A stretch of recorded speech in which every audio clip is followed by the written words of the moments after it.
Welcome to the Banker Lamp. Please enjoy the video. You begin by signing into Discord on the desktop or web app. This flow needs the full settings interface.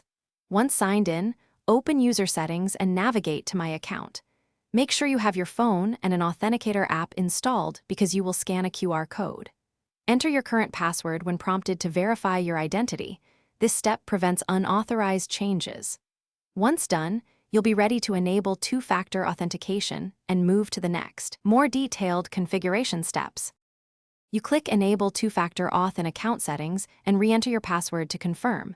Next, open your Authenticator app and either scan the displayed QR code or type the secret key manually. Scanning is faster and less error-prone. The app will generate a 6-digit code. Type that code into Discord to complete pairing. Make sure to immediately save the backup codes Discord shows, store them in a secure password manager, or print and lock them away. Once synced, your account will start requiring 2 FA codes for protected actions. To finish, test your setup. Log out and log back in, entering your password followed by the 6-digit authenticator code.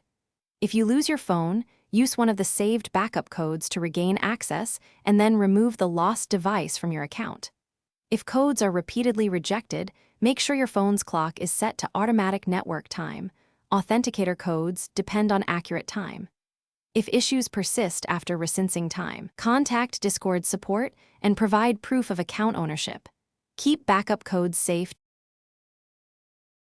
Thanks for watching. If this was helpful, leave a like and consider subscribing. See you next time.